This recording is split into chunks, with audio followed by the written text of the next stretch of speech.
হে guys আসসালামু আলাইকুম, welcome back to my channel Swapnam and Simran. কেমন আছো তোমরা? আশা করছি সবাই অনেক ভালো আছো, আমরাও অনেক ভালো আছি। তো সেহরি করার পর ঘুমিয়ে পড়লে আমার উঠতে কিন্তু অনেকটাই লেট হয়ে যায়। দেখতে পাচ্ছ মুখটা পুরো ফোলা ফোলা রয়েছে। আর এখন কিন্তু বাজছে ঘড়িতে 11:30।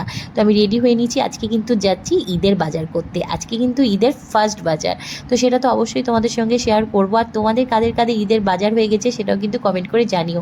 আমাদের কিন্তু বাজার হয়নি, আজকে কিন্তু আমাদের ফার্স্ট বাজার।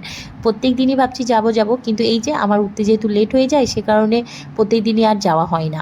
আর ওই ইফতার করার পর তারপরেও ওই যে একটা আলিশি আলিশি লাগে, সেই কারণে হয়ে ওঠে না। তো আজকে ভাবলাম না, যতটাই বেলা হোক আজকে তো যাবই যাব। তো এদিকে দেখো রেডি হয়ে নিয়েছি, আর যেহেতু অনেকটা লেট হয়ে গেছিলো তাই আমার পুচকুকে নিয়ে নিই। আর আজকের বাজারটা মেন হচ্ছে মানে সমস্ত দেওয়ার জন্য যে সমস্ত কাপড় চোপড় কিনবো, মানে সেই বাজারটাই করতে যাচ্ছি, যে কারণে অনেকটাই লেট হবে। কারণ বুঝতে পারছো বেশ অনেক কিছুই নেওয়ার রয়েছে। তো ফার্স্টে এই যে দোকানে চলে এসেছি, এদিকে দেখছি হচ্ছে সমস্ত শাড়িগুলো যেগুলো হচ্ছে আমরা দেব। তো এখান থেকে 20 পিস হচ্ছে শাড়ি নেওয়া হয়েছে, মানে সবাইকে দেওয়ার জন্য। এই যে রমজান মাসে এটাই তো করণীয়, তাই না বলো? যে রোজা রাখা, নামাজ পড়া, সবাইকে দেওয়া নিজের সাধ্য মতো, মানে যতটুকু পারি ততটুকুই দেওয়ার চেষ্টা করি। আল্লাহর কাছে এটাই দোয়া করি যে আরও যেন দিতে পারি সবাইকে 2 হাত ভরে। কেননা দেওয়ার পর যে একটা শান্তি, সেটা নিজের কেনার পর কিন্তু এতটা শান্তি হয় না। তো চলো ওইদিকে কেন প্রচুর কাপড় চোপড় সব কিছুই নেওয়া হয়ে গেছে। তারপর চলে এসেছি এদিকে কিন্তু নেহার জন্য একটা ড্রেস নিতে। তো এদিকে ড্রেস পছন্দও হয়ে গেছে, এটা নিয়ে নিয়েছি। দুটো অপশান ছিল, একটা ছিল ব্লু কালারের মানে প্রিন্টেড, আর এটা ছিল হোয়াইট ঠিক নয়, অফ হোয়াইটের মধ্যে। তো এটাই আমার বেশি ভালো লাগলো, তো সেটাই নিয়েছি। আর এর সঙ্গে একটা ব্যাগ ফ্রি রয়েছে জানো তো, যেটার জন্য আমার আরও বেশি ভালো লেগেছে। তো আমি ফার্স্টে ভাবছিলাম ওর পছন্দ হবে কি হবে না, কিন্তু না, ওর পছন্দ হয়েছে। কারণ ওর ছোটো মা নিয়ে আসবে আর পছন্দ হবে না সেটা কিন্তু হয় না। কারণ আমি যেটাই নিয়ে আসি ওর পছন্দ হয়। জানি না পছন্দ হয় কি না, না আমাকে খুশি করার জন্য বলে, তবে যাই হোক পছন্দ হয়। তো এরপর চলে এসেছি মাসুদের জন্য একটু পাঞ্জাবি দেখতে।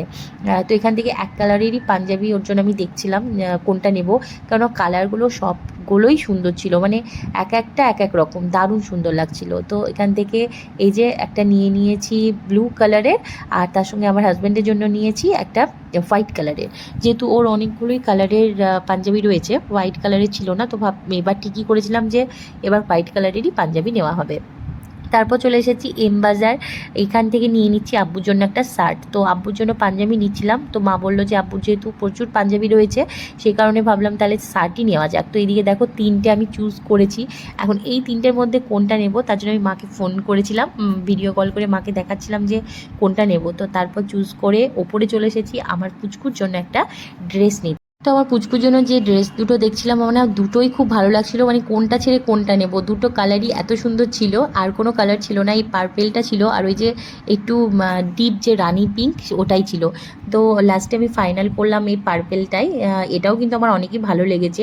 আর নিচে আমার হাজব্যান্ড দাঁড়িয়ে আছে, ও বারবার বলছে যে তাড়াতাড়ি চলে আসবে, কেননা অতগুলো জিনিসপত্র নিয়ে ও আর এলো না। বলছে আবার সেগুলো জমা দেওয়া, আবার সে নেওয়া, তার থেকে তুমি কিন্তু ঝটপট করে চলে এসেছো, কেননা অনেকটাই বেলা হয়ে গেছে। এখন মোটামুটি 2:30 মতো বাজছে। তারপর বাড়ি যেতে হবে, স্নান করতে হবে, মানে কি বলবো প্রচুর কাজ। তারপর তো জোহরের নামাজটা কাজা হয়ে গেল, সেটা আবার আদায় করতে হবে। তো এরকমভাবে না বেরোলেও হয় না, কারণ না রোজার সময় এরকমভাবেই বেরোতে হবে, ঈদের বাজারও করতে হবে। তোমাদের কাদের কাদের ঈদের বাজার হয়েছে তোমরা কিন্তু অবশ্যই কমেন্ট করে জানিও। আর ঈদের বাজার করতে কার কার ভালো লাগে সেটাও জানিও।